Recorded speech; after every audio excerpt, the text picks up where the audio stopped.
Hey guys, and welcome back to the Curious Curators. I'm Hope. And I'm Lindsay. And today we have something pretty exciting for you. We are going to have another historically inaccurate movie. And this time, it's going to be Pearl Harbor, one of my favorites. Yay. But before we get into that, we just have a few things to say. So this is kind of an episode of first for us. This is the first time that we are back together in person since Tennessee has reopened. This is the first podcast that we will be filming without Elijah. He does not work at the museum anymore, so he will not be with us. And this is the first podcast that we will actually be recording, so you can watch it on YouTube. Do we have anything else? No, I think you covered it. All right, so let's get into the cinematic masterpiece. Oh, no. That is Pearl Harbor. No, that is too generous. No, it's a masterpiece. So as you guys know, Pearl Harbor is a little bit older. It came out in 2001. So that was 19 years ago. Pretty close to the day, actually. I think it premiered in May. So 19 Why wouldn't it years have ago. premiered in December? That's a very good question, but one I don't have the answer to. Because it should have... Well, I mean, December 7th, 1941, and they released in 2001. They should have done it in December because it would have been an anniversary. Oh, I didn't even think about that. That's it would a really be the 60-year idea. anniversary. That's a really smart idea. I think it was in May. Oh, I didn't actually look up the release date. I just saw the release year, but... Oh, May 21st, 2001. So yeah, pretty close. Why would you do that? Half birthday-ish, maybe? No, that's not even right. I don't know. Honestly, I can't tell you why they did that. But Summer blockbuster season, I guess, but they really should have gone for the winter blockbuster season, I think. But whatever. Release date is the least of our problems with this movie. Well, so as you know, this is a Michael Bay, Jerry Bruckheimer production. And they've done a couple movies together. They did both of the Bad Boys movies together. And then not too long before this, they did another cinematic masterpiece, also starring Ben Affleck. Armageddon. I'm like, Pearl Harbor, Armageddon. They did Armageddon together as well. And, you know, they're kind of big on explosions and drama and just a lot of things. Pearl Harbor did have a lot of both. It did. I will say I did love this movie, as I've said 1,000 times, but I think it was like two movies in a movie. I think the first half of Pearl Harbor could have been like a nice little love story, and it was like it could have ended like on December 5th, 1941, and we would have had a movie, you know, set against the backdrop of Hawaii right before the war, and then like the second half was just a high budget action film. Yes, I completely agree. Which part did you like best? Well, obviously the high budget action film, but I really didn't like either part. I'm the opposite. If you give me a subpar plot, romance, and semi-attractive people, I'm sold. No. I'm your audience. I need real plot. Well. And please take romance out of movies. No, if there's romance, I'm sold. No. Almost anything. If you will put like a little romantic twist on it, I'm going to watch it, and I'm probably going to absolutely love it. No, you're the reason they're putting romances in my action hero movies. You're the reason they're putting action in my romance movies. Why do they got to mix them up? Leave them separate. I know. Let me just watch A Walk to Remember and be happy. Let's actually talk about the movie, the historical inaccuracies of this movie. Well, I will go ahead and throw out a quote that Jerry Bruckheimer used to describe this. And he said, "We tried to be accurate, but it's certainly not meant to be a history lesson." That's true. Well, and I think there are some accurate parts. There was a war. There was an attack on Pearl Harbor, and the Doolittle raid happened. So that's history right there. Yep. Accuracy. Check mark on all those. But, you know, I think the way that they do this is they want people to be, like, really excited. And I think we've kind of touched on this before. If it's just straight history, either people don't believe it or they're not interested in it, which is kind of where we came into Pearl Harbor as a whole. I kind of learned a lot of things in rewatching this movie. Like, for instance, I always assumed that our main characters, Danni and Rafe, if you've never seen this movie, you should stop this, watch the movie. Don't watch it. And then come back. But, you know, I thought Danni and Rafe were in the Navy forever. And I thought that because the nurses are in the Navy. But Danni and Rafe were in the Army Air Corps. And would Navy nurses have served? So I did Army? ask. So I reached out to a friend of mine, Anthony, who is in the Army now. And he said that during World War II, they weren't necessarily letting women into every branch. They had like a nurses corps. So I guess that would have been through the Navy. But he also said depending on their proximity to whatever base they were close to, that's where they would have gotten their physicals. That's where they would have gone.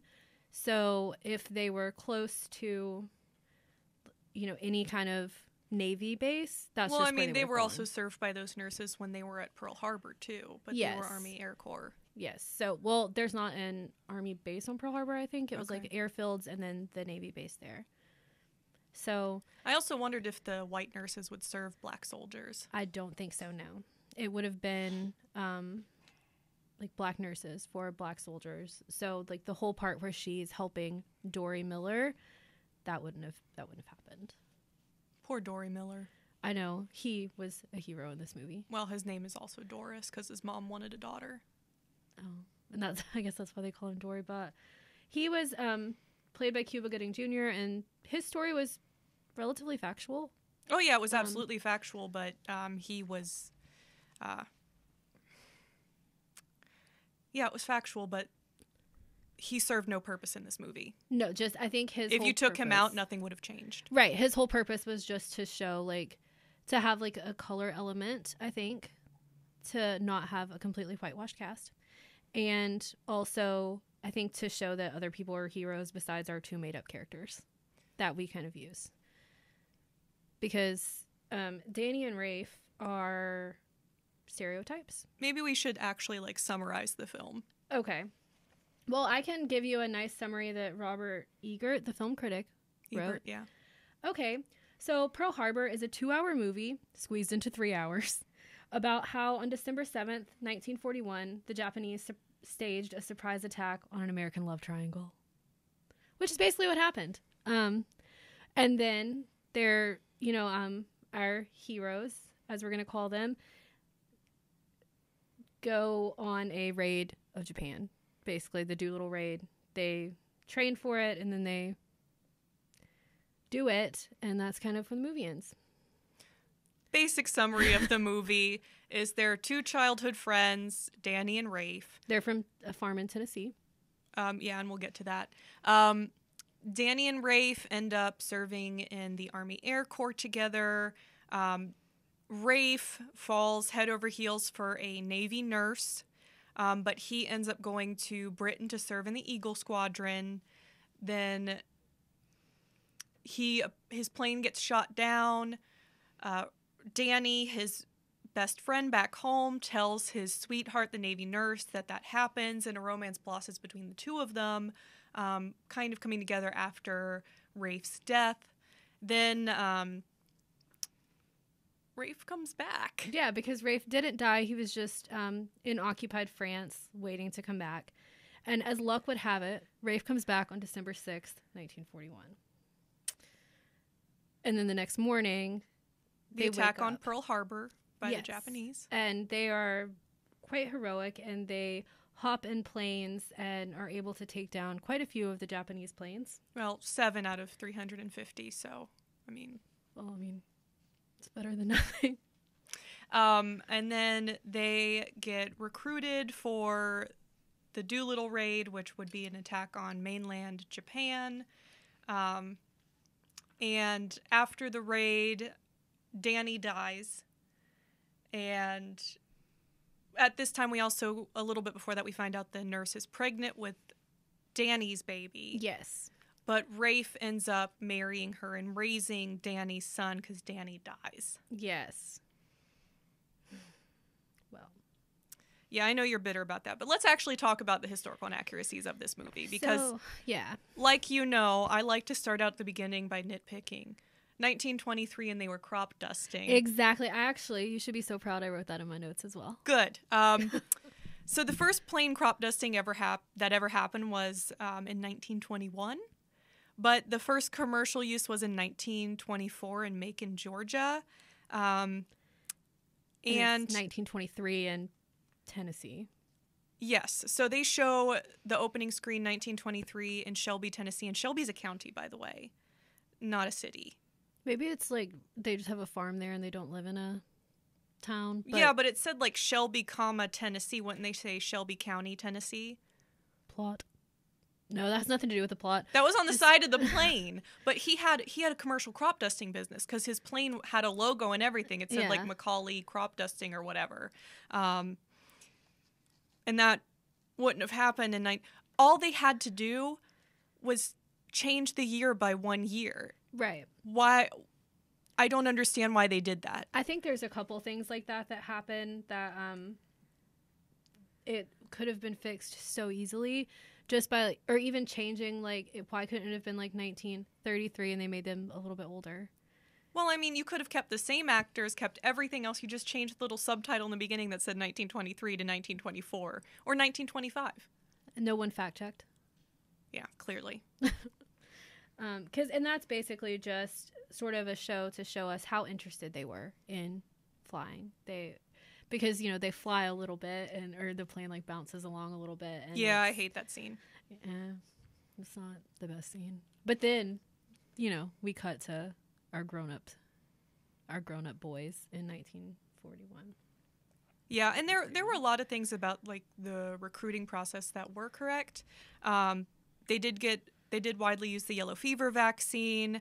The I Want You poster in the background was correct. The Navy nurse uniforms looked correct to me. So, I mean, aspects of that were pretty correct. I don't know that the dyslexia made any sense because he said he mixes up letters because he was reading from the paper just fine that he was memorizing.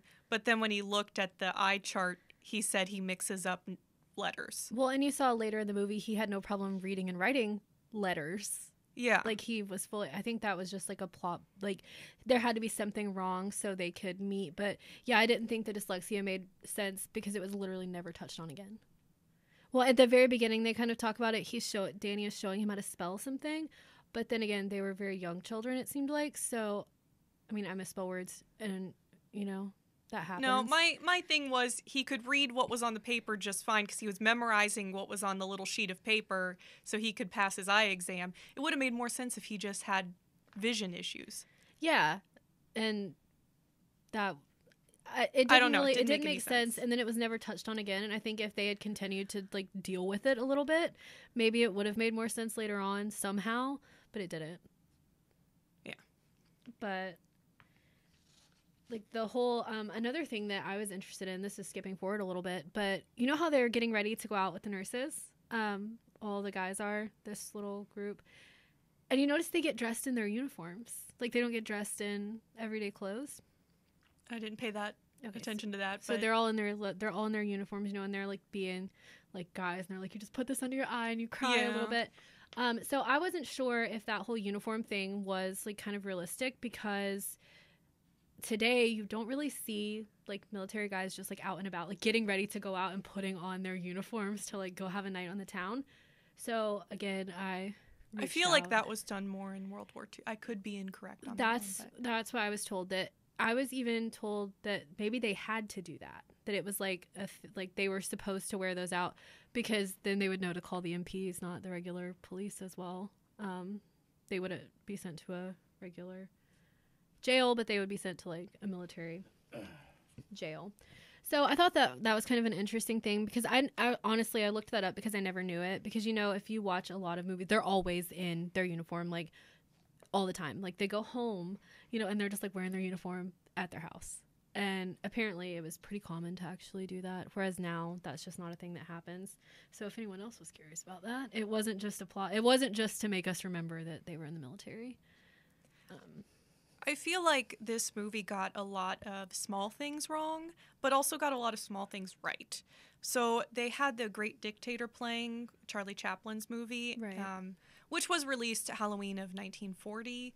And I couldn't follow the timeline quite right, but it seemed that at least they were going to that in late 1940 or early 1941. So that would have been correct. I don't know how long it would have been in theaters, right. But that would have been relatively correct. But then you have other things that they threw in there that made no sense and didn't appear later, kind of like the dyslexia, like the guy who was crafting a surfboard. and he was putting a fin on the surfboard and talking about how it was going to be a great invention and stuff.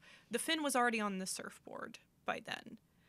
It was done in 1935 by Tom Blake, who was a famous surfer. He already did that, and surfing doesn't come up ever again. Like, there was no point to that moment. It was not only historically inaccurate, it didn't come up again. Yeah, like, I think I don't know if they were just trying to, like, throw in a bunch of different things to be like, yes, time period. But they do that quite a few times. Like, it's strange. Yeah. I did think one of the most inaccurate things did happen in the beginning of the movie. Right after we meet Danni and Rafe as adults, they get into trouble for playing chicken with these military planes. Yeah. And, Doolittle is their commanding officer, because he's the one that's, like, yelling at Rafe. Yeah. And he tells Rafe, "You've been accepted into the Eagle Squadron." And that could not happen. The Eagle Squadrons were real things. Yes, absolutely. But as an active duty American serviceman, you could not go fight for another country for a war that you weren't a part of. I was reading that, you would at least be dishonorably discharged, but you could even lose your citizenship. So he would have never applied for an Eagle Squadron through his commander, and then his commander would have never been like, "See you later," like, pop on. No, that would have never happened. That would have been the biggest no-no that could have ever happened. And, like, I understand if you just, like, look at it like, oh yeah, cool, he was just, going. No, that couldn't have happened. But for plot purposes, it worked really well, because now we've gotten rid of him. Can you tell he's my least favorite character? But because I will say that there were it ended up being like 244 Americans served in Eagle Squadrons, I think it says. And it was super basic. You needed a high school diploma. You needed to be between 20 and 31 years old, and 20/40 vision, correctable to 20/20. And that was it. It didn't say anything about needing experience flying. So, I mean, technically, we could have done it. Yeah, I guess we could. Well, we're women, so we couldn't have done it way back then. Did it say that women couldn't do it?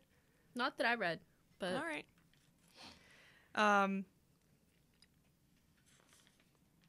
Yeah, So something else that I noticed that drove me a little bit crazy was that Kate Beckinsale, our love interest, wore red nail polish the entire time. Navy nurses were not allowed to wear red nail polish, by the way. Oh. They were only allowed to wear clear or the palest pink, but she had red nail polish the entire time, even when she was working. I didn't think of that. That drove me a little bit crazy. I actually looked up the requirements for Navy nurses at that time. I guess they put her in a lot of red as well, though, because, her like really stunning like dress when she goes to the hangar is like red. And that was accurate too. That was a cheongsam or a qipao. It's called both. And that was like the style at the time. Was that knee length? It was really nice though. I was like, "Ooh, girl, you look stunning." But I do have one question. Why did she go there? I don't know. Dressed like that? Just to like stop by on her way out for like dinner with the girls? Could you even do that back then, I wonder? Like, just like wander up to, because most bases are closed now. Yeah. So you can't just, and we lived on one that wasn't always closed, but after September 11th it was, but you still couldn't just like walk up to, like the places where people were working unless you had a reason. But again, I'll leave the military accuracies to you. I'm more about the historical accuracies. But yeah, there were some other things that I really didn't care for in the movie. The demographics of the movie. We talked about having some black soldiers, but Hawaii was 37% Japanese at the time. Right. That was the majority. White people were 26%. And everyone in the movie was white. I actually started counting all the background characters that were either Native Hawaiian or Asian of some sort. Most of them had no lines. I imagine they were extras from Hawaii. Right. I think I got to 5. And one of them was a Japanese spy. I didn't count the actual Japanese. The briefcase man. The man with the briefcase. The dentist. Yes. One of them was a Japanese spy. The other was his dental tech. And the other one was the guy translating what they were talking about. Well, in the army.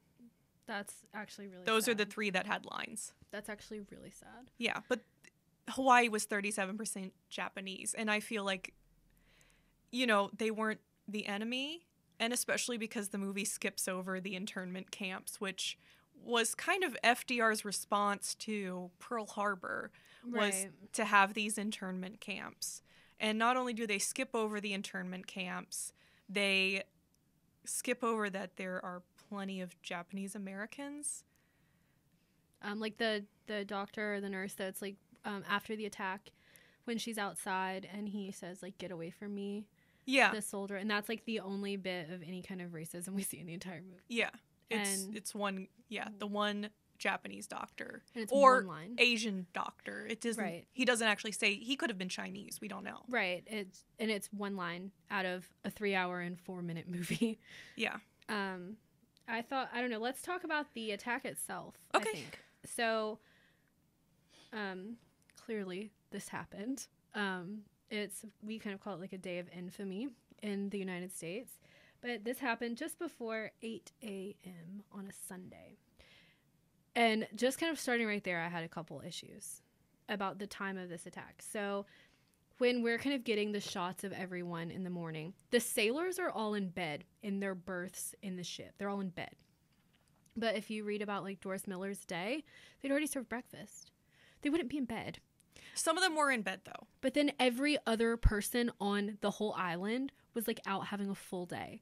Like, there were the people playing golf. There was a full baseball game going on. So, like, you're honestly telling me that, like, every Navy sailor was in bed, but every other person on Pearl Harbor, like, that one woman had a whole thing of laundry that she was, like, hanging up. So every other person in all of Hawaii was awake, except for those guys. Well, so I actually, and that's fair point, but I also watched like a minute-by-minute play of Pearl Harbor and 2 of the people talking about this minute-by-minute, because it was actually 2 Japanese fighter pilots and then 2 people who were in ships in Pearl Harbor. One was a watchman on a ship that was being repaired, and the other one was actually in the Arizona. And one of them he was at breakfast, and the other one was heading up to his shift at 8. So they have like 8 to 12 watch shifts. Okay. So that's not completely out of the ordinary, and there were people in their bunks, not everyone like it showed in the movie, but there were people still in their bunks, those who had come off of that shift or were not going out until a later shift, but the watch shift was 8 to 12. Okay. Well, and I think also the planes were the wrong color. Yeah. And basically that was just done. He liked the way they looked. Well, there were 2 different colored planes, I believe, in the attack to differentiate them from each other. Because there were different types of planes. There were the high-flying, the low-flying, and I think there were actually middle-flying, too. Oh, because they'll drop different yes, different calibers of yes bombs and the like. One thing I did have a question about that I couldn't find any answers to, and this is just more of a like general interest for myself. Do you remember when the Japanese pilots were getting ready to get in their planes and they all have like a shot of something? Oh yeah. Is that? Do you think it was like sake, like a shot of? Yes. Okay, yeah. And that's like a normal thing to take that. I was just curious. I couldn't find like an answer to that anywhere. Probably because I just nitpick at strange things. Yeah, they kind of have like this whole. I don't know if it was accurate for the Pearl Harbor attack, but for like kamikaze pilots, they did have a sort of, this is what we're getting ready to do. They would write farewell letters to their families. And in Pearl Harbor, they actually did that. Was if they didn't come back, beforehand they wrote a farewell letter to their family and gave them hair and nail clippings. That's actually as so sad. Mementos for their family. That's actually so sad. That's depressing. Also, Danni and Rafe are kind of made out to be like big time heroes during this bombing. They call they call like a mechanic. It's a mechanic shop is basically what it is. And they're like, get these planes ready, like get them ready, get me to a plane right now. Yeah. And they run and they, you know, there's a lot going on. There's like fighting and like a 20-minute sequence of them trying to get to the plane. And then they get to the plane and they are able to take out a couple of these Japanese ships, and they are not ships, planes, sorry. But that was actually relatively real. It wasn't Danny Walker and Rafe McCauley, but it was two U.S. Army Air Corps second lieutenants named George Welch and Kenneth Taylor. And they did do that. They had actually been partying all night at like a Christmas party at this hotel, and they played an all-night poker game. So I assume they had been drinking just like Danny and Rafe, and they woke up just like Danny and Rafe when they heard the noises like of the planes and the bombs. And they called an airstrip and told them to get two Curtiss P-40B Tomahawk fighters. I know nothing about this. I just found out the name of them. And they wanted those ready. They only had like 30 caliber ammo in their wing guns, and they were able to take out, I think, 6 Japanese planes. And both of these men were recommended for a Medal of Honor. But they did not get a Medal of Honor.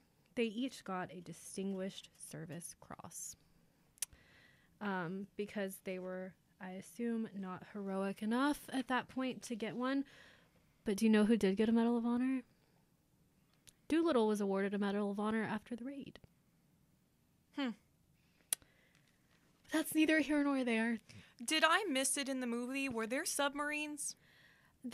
He brought him that, they brought that Admiral, the thing where they said there was like one submarine that they've spotted or shot or something, but I only heard the one. Because part of the Japanese raid was to have several submarines as well. They sent submarines as well. I think they only mentioned the one. Okay. Because the Admiral was like playing golf or whatever he was doing. I didn't know if I zoned out and missed the submarines, but there were submarines as well, because they actually captured one of the officers from a Japanese submarine. To be fair, they probably weren't able to film the explosions above the water and the submarines underneath the water, because they actually, I might be wrong, but I was reading this, there was like a whole thing of abandoned ships, and they were like, can we blow this up? So they had like one shot to blow it all up. You could have recorded the submarine shots separately. I don't know. I'm not a filmmaker. This is Michael Bay. He probably couldn't have done that. I just didn't know if I had zoned out and completely missed the submarines, but they did send submarines as well. And the Japanese did not believe in attacking soft targets. Like, they did not attack the ship repair yards, and they didn't attack the submarine base, and they didn't attack fuel storage. Like, they specifically were told not to attack fuel storage. Okay. So it's funny because Admiral Yamamoto, who's played by Mako in the movie, who was 68 at the time, and everybody portrays Admiral Yamamoto as really old, like even in documentaries, but he was 55, 56 years old at this time. He was not 70 years old. I don't know why they always want to portray him that way, but he had a really hard time getting this approved. He was the one who came up with the attack. Right. He had a really hard time getting it approved. Not because of it being a preemptive strike or anything. It was just not the way that war was done. And then afterwards, he thought it was a failure. He thought the Japanese attack on Pearl Harbor was a failure because they didn't attack the ship repair yards. They didn't attack the fuel. He actually had a commander under him because of the way that the Japanese military was organized. He couldn't choose who ran this operation. It had to be the most senior was the one who got it. And they disagreed on a lot of things. And Yamamoto thought that because we didn't attack all of these soft spots, and it's true, like in a few months, almost all the ships were repaired. Right. That had been destroyed. Because they didn't bomb the ship repair yard. Right, so they could just repair the ships and be done with it. Yeah. And most of the like living crew members, everyone that survived, was just sent to a different ship. It wasn't like you're done now because the ship. No, they just all got sent to a different ship. Yeah. Also, the movie said that over 300 Americans were dead afterwards. 2,403 died. Well, so I mean, yeah, it's more than 300. No, 3,000. I'm sorry. Did I say? Oh yeah, I was like, well, that's more than 300. Sorry, they said over 3,000 Americans died. Only 2,403 died. I mean, that's still a lot, but yeah, they could have said over 2,000. Right. Well, also, did you notice in the movie they kind of bombed the hospital? Yeah. And that didn't really happen either. At least not like large scale. I think they shot a little bit, but they didn't actually like bomb hospitals. Yeah. Well, like I said, the Japanese didn't believe in attacking soft targets. So, like Betty, our nurse that's 17 years old and lied about her age to join the Navy, wouldn't have been a cat. That was just for like to tug at your heartstrings a little bit, because she wouldn't have been a casualty of any of that. And I think, though, when at the end when they're like giving blood and they're putting in like Coke bottles and stuff, like sterilized Coke bottles, that was like real, because you would never have like a large scale blood donation. That was a question I did have. I didn't know if the Coke bottle thing was real. Yeah, because you wouldn't have like a large scale blood donation in Hawaii just for kicks. You know what was real, though, is that moment at the beginning where they have the radar and they say, or the beginning of the attack, the beginning of the second movie in this movie, because it's two totally different. It's a romance in the first half. It's a war movie in the second half. It's very bizarre. It's like Whiplash. It's two completely different tones, two completely different movies, in my opinion. It was very strange. But the radar, where they say, oh my God, there are so many planes coming, and they call up the guy and he says, oh no, I'm expecting a bunch of B-52s from the mainland. That was true. Would they not have been coming from a different direction? That's what I thought. But maybe when they gave the radio signal, they didn't specify direction. Maybe. And honestly, the B-52s weren't even over the Pacific at that point coming in. They were far away, but he said, don't worry about it, we've got a bunch of B-52s coming in. And how helpful would it have been if they were very close? Like, that would have changed everything. Well, and how helpful would it have been if he just asked more questions? Or cared, you know? Or contacted them and said, hey, this is early. And they have to go find, like, is he an I keep calling him, like, the Admiral. I don't know. But they have to find the guy, and he's, like, playing golf. Like, just hanging out on the golf course. And he's just like, oh, whatever. Like, cool story, bro. Tell it again. Well, this was peacetime. True. Like, well, and we were neutral at this point. Yeah. We were, even though, like, we were kind of underhanded, like, sending some stuff, but we were neutral. The Lend-Lease Act. Yeah. Yes. And then, so then we just have, like, this really long conversation with, like, Evelyn and Rafe, where she tells Rafe, I'm going to give my whole heart to Danny, but every sunset, I'm going to think of you. That's neither here nor there about historical inaccuracy. Well, no, then I'm getting to the next part. So then the guys leave to go train for this raid. So we get that last little bit of romance, and then the guys leave to go train for the raid. And we have, like, Doolittle here, and he's basically telling them, look to your left, look to your right. One of those people is not going to survive. And I think that really gives it, like, this whole thing of drama, and you're like, and they're, like, throwing things out of the planes to lighten them up and everything. But I did notice, if you see in that part, they're talking about all of the raiders they're talking about the raid itself, and they have a chalkboard in the background, and it has the names of the actual people who were in the Doolittle raid. Oh. Except for they took off two, I couldn't figure out which ones, and put Danny and Rafe in there instead. Yeah. 77 out of the 80 survived their crash landing. Right, and on the Doolittle raid. And most of them crashed in China. Yeah, one of them crashed in the Soviet Union. Yeah, and they were, like, held prisoner for a little while and just kind of, like, sent home, like, on the slick. Yes, yeah. And it wasn't as, I think in the movie it makes it seem like they're just destroying Tokyo. Even though it was, like, 3 cities that they went to. Mm-hmm. But it looks like they're just, like, destroying Tokyo. There's, like, you know, the big explosion. It wasn't really that bad. It was 50 people were killed, which is, it's always sad. Any loss of life is always sad, because we make it sound like, oh, it's only 50 people.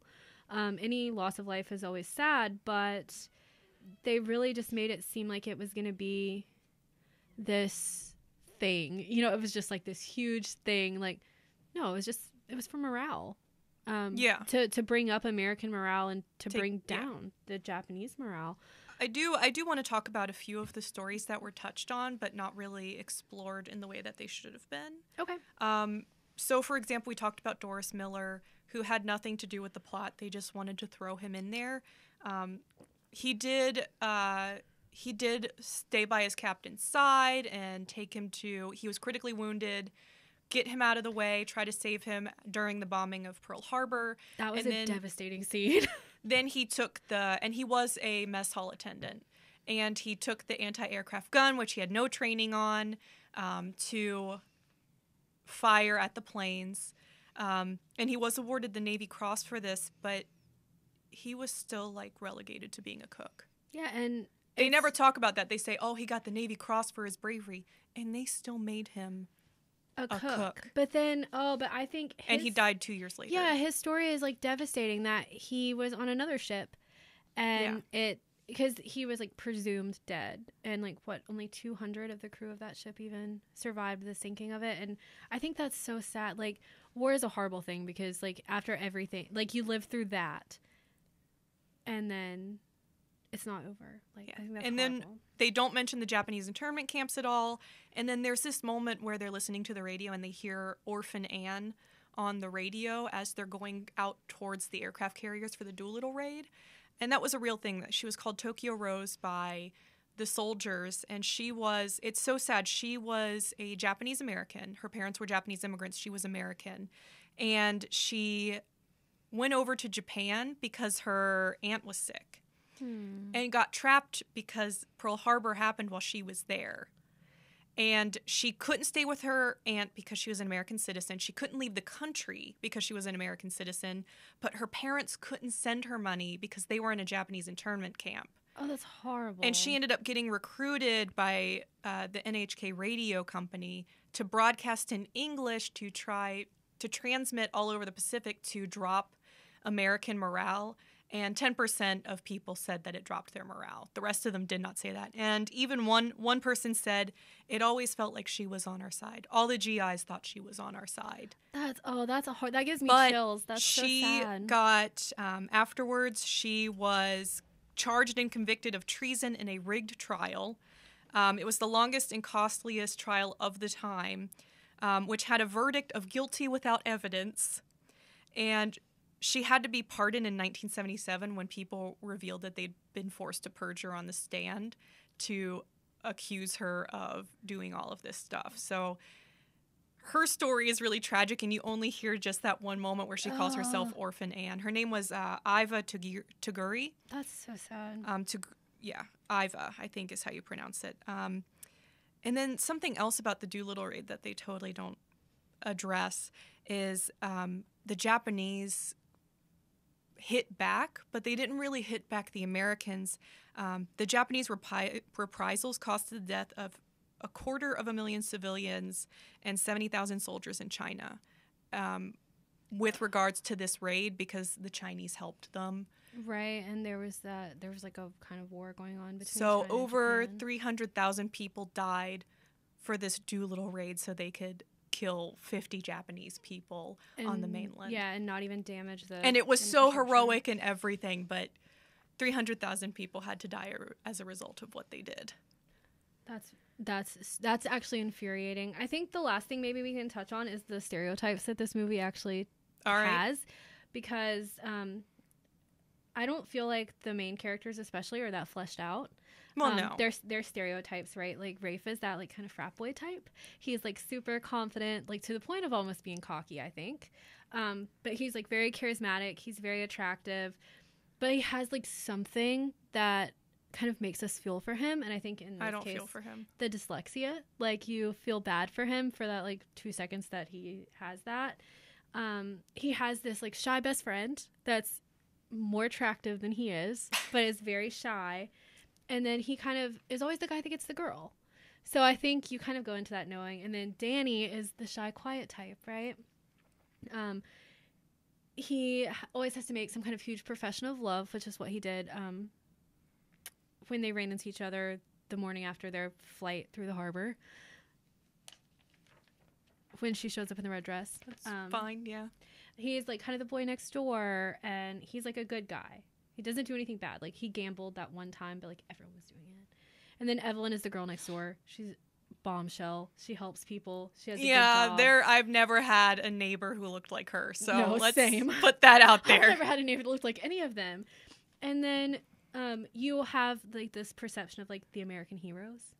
Like, these guys are in the military, but they're not doing it for the wrong reasons. They didn't do it for the enlistment bonus or for anything else, right? They just joined up because they love their country and they wanted to. But I mean, really, there was a draft. So, yeah. But, you know, they're willing to do anything. They're like real nice guys. They're willing to do anything that they can. And then one of the stereotypes that I felt was just like really strong was like Red and Betty. So Red was the guy with the stutter and Betty was the 17-year-old nurse. And they meet and they have like 5 minutes of screen time together total, and then they're engaged. And I actually reached out to my friend and I was like, do you think that this is a stereotype that, so my friend Audrey's husband is in the military. So I asked, and she said, yes, that she thinks it is true. Military guys will get married really young and or really fast, and they get paid more if they married. Oh, so I just wanted to throw some of those out there just because I thought that was, we didn't have characters, we had stereotypes. Well, yeah. Which is fine. I think it worked well. I think it worked terribly. The whole thing is terrible, but I guess that's all we have for this one today, guys. And we will be back next week with not a movie and something that we can maybe both agree on, right? Yeah, that's true. All right. So we'll see you next time. Thank you. Bye, guys.